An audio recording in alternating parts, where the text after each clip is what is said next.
We've got 28 people in the home. Some of them are elderly, other people have had strokes, but primarily it's dementia care that we work with. The way we work it at Offmore, we're only a small home and it's like an extension of your own family. The residents need to feel at ease. At the end of the day, they're somebody's mum, somebody's dad, and they need to be looked after. We don't use any agency staff at Offmore Farm and we're really, really proud of that. We haven't got a high turnover of staff and I think that is why, because we're a small home and everyone's important.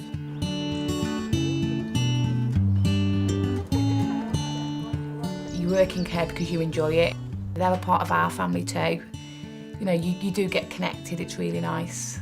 When we leave here, they're always on your mind. We don't really use uniforms because we just want to like people in a home that are looking after them and we're their friends, we're their family. Oh no, You could have done with a tandem. I'd fall off it. No. The staff at Offmore do know the residents really well. When we bring the residents into the home, we do go into their past history, their likes, their dislikes. We know all about their family, so we can make those conversations with them. Can you remember them coming round? Yes, I can. The old rag and bone man. Everybody has their own room. We let people choose the colour they wanted, their door painted. So obviously if they recognise their door at home being purple, blue, whatever, if they wanted that here, they would recognise it as that's their room. We encourage a lot of their own things to come into their bedrooms to make it look like their house, like memorable photos, canvases, TVs, chairs even, anything to feel comfortable. We have a front lounge which has a TV in it. That's probably more quiet. And we have a middle lounge that again has got a TV in it where they all sit and talk. We've got a back conservatory that leads onto a beautiful field where they watch the farmers in the summer, and that's quite open. And then like we have the dining room which we use to eat, but we also do social occasions in there as well.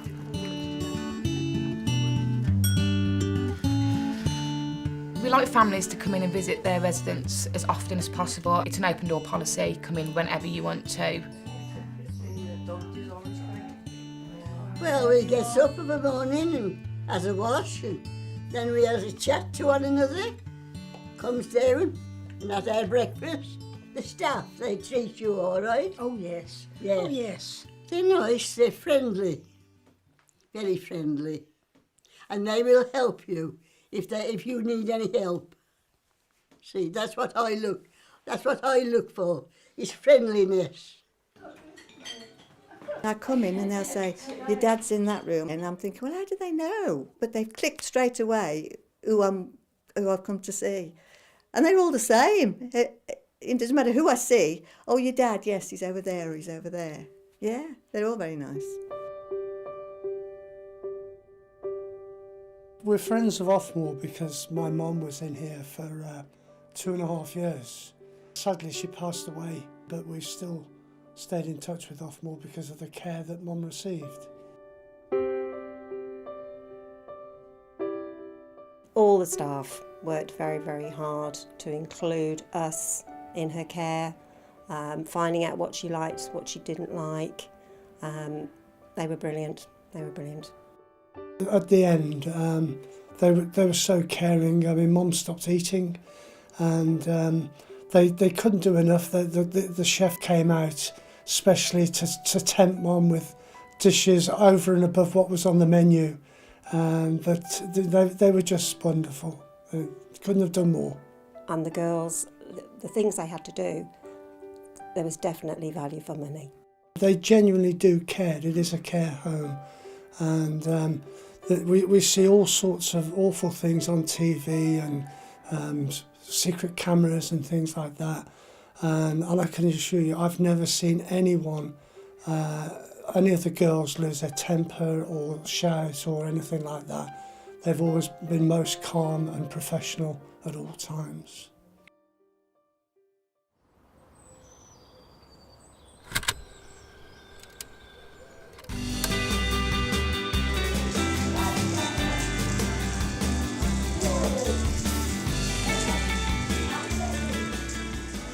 I used to work for a cruise line, believe it or not, and when I decided to come ashore and I wanted to work with the elderly, and so I was very lucky to secure a place teaching movement and motivation here in Offmore Farm.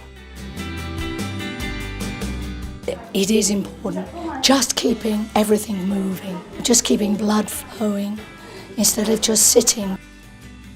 And that's what we try to do in the sessions, is to have fun above all else.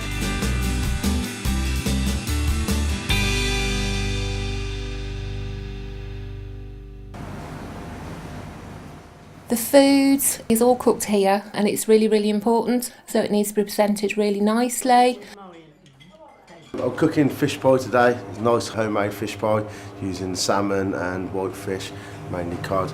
We buy all the fresh local ingredients in from local suppliers and we try to make as much as we can in-house. We call this a residential care home, and that's the emphasis that we like to make on the food that we cook here. It's the same food that you would have if you were at home, and also stuff that people are going to enjoy and not something we just boiling in the bag or just banging in the oven. We like to cook with passion, I like to say. Passion and flair. Hygiene is a very big thing for us here. We recently had our EHO inspection. We've had 5 stars and we're very proud to have that. In residential care homes, dietary requirements are a very, very big thing. So as soon as they come into the home, we like to go to meet them, greet them, ask them what they like, what they don't like, and what they can eat, and also any specific dietary requirements are all referenced. So if there's ever any queries or anything that we're making, we'll refer to the dietary requirement book. I think talking to the residents and socialising with them gives a sense of purpose. It shows that we're interested in what they have to say, which is very important. Doing these simple jobs, I think it's good for the residents. It's going back in time a little bit, and I think those kind of domestic duties bring back a lot of memories. You're doing better than me anyway, Eve. I'm not doing very well, it's hard. I'm sure Emma in the morning will appreciate these. Cook your dinner for tomorrow. Eve, she's had 8 children. I think she's probably peeled quite a lot of potatoes in her times. It's just bringing back old memories. I think that's what they enjoy.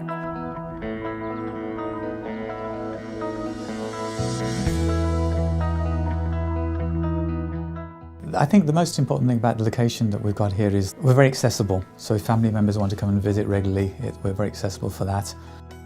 Secondly, for the residents, it's quite idyllic because you can be sitting in the garden and looking over fields. So I think you've got the best of both worlds. People's needs will change because of the nature of the illnesses they will have. Our staff have a very close relationship with everybody. They can see those changes. The manager knows about those changes as well. We have close relationships with the district nurses, the GPs. We have a very detailed care planning system in place as well. So we can actually see those changes and help the residents along with them and to manage the changes as much as we can. Offmore focuses completely on the residents. They are the ones in charge. And then we're the ones that are working around them. It's really, really hard for the families. They've been in a situation probably for a long time where they're looking after somebody whose dementia is getting worse, and it's a big, big strain on them. Physically and mentally, obviously it's their loved one.